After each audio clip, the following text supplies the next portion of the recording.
पुरी करायची हौस आकाशी उंच उडायची. काही जणांनी नाश्ता केला नाही ते काड्या वाजवत नाही. थोडासा जोश पाहिजे, असं बसल्या मजा नाही त्याच्यात. ते कालपासून असं झणझणीत ठेचा जो काल खाला ना तशी टाळी पण वाजली पाहिजे. रामदेव बाबा म्हणतात जितकी जोरात टाळी वाजवू तितकी जास्त भूक लागेल जेवायला. जोरात तुझी तुलाच पुरी करायची हौस आकाशी उंच उडायची. गड्या तयारी ठेव मनाची कधी भिडायची कधी नडायची. मगाशी श्रीवास सरांनी सांगितलं की आपल्याला ते सगळं बाजूला ठेवायचं, पण आलेल्या संकटाला तर तोंड द्यावं लागेल. आणि म्हणून तुझी तुलाच पुरी करायची हौस आकाशी उंच उडायची. गड्या तयारी ठेव मनाची कधी भिडायची कधी नडायची. असं केल्यावर काय होईल? दादांनी 20 वर्ष त्यात व्यतीत केले. दुनिया डोक्यावर घेणार आहे र, तुला उचलून घेणार आहे र. दुनिया खांद्यावर घेणार आहे र, तुला उचलून घेणार आहे र. याच्यासाठी आपल्याला काय करायचंय? आला जरी कधी कठीण क्षण तो खंबीर उभं तू राहायचं. गड्या खंबीर उभं तू राहायचं.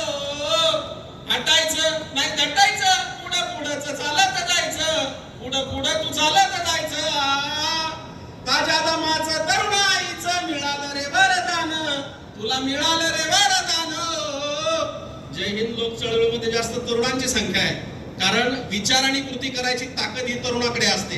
आणि म्हणून तरुण जे करू शकतो क्रांती, जेवढ्या क्रांती झाल्या त्या तरुणांनी केल्या. आणि म्हणून आपल्याकडे तो विचार आहे.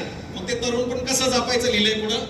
ताज्या दमाचं तरुणाईचं मिळालं रे वरदान. रेशमी कापड हातात तुझ्या करू नको बारदान. त्याचं करू नको बारदान.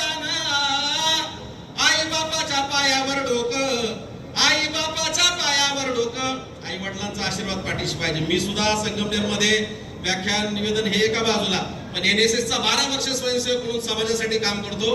माझ्यासाठी नव्हे तुमच्यासाठी हे ब्रीद वाक्य घेऊन एनएसएसचं काम करतोय. आणि महाराष्ट्रभर हे सगळं काम करत असताना माझा स्वतःचा एक लोगो आहे की प्रबोधनातून परिवर्तनाकडे. माझ्याकडे प्रबोधन करण्यासाठी शब्द आहे तर मी ते देतो, तसं त्यांनी ज्याच्याकडे जे ते दिलं पाहिजे. आणि म्हणून प्रबोधनातून परिवर्तनाकडे जायचं असेल, ताईंचा डॉक्टर साहेबांचा आशीर्वाद सदैव पाठीशी होता, मार्गदर्शन होतं. आणि म्हणून माझ्या एका छोट्याशा ग्रामीण भागात निंबाळे सारख्या 10 वर्षांपासून मी व्याख्यानमाला आयोजित करतो आणि त्यातून आम्ही परिवर्तन करतो. आणि म्हणून आई बापाच्या पायावर डोकं, बाकी जागाशी रारोख टोक. अगदीचं नाही असं पण नाही, साथीला शिल्लक चांगली लोक. सलामी झोकून सलामी ठोकून सलामी वाकून देणार आहे र, तुला उचलून घेणार आहे र. दुनिया डोक्यावर घेणार आहे र, तुला उचलून घेणार आहे र. धन्यवाद.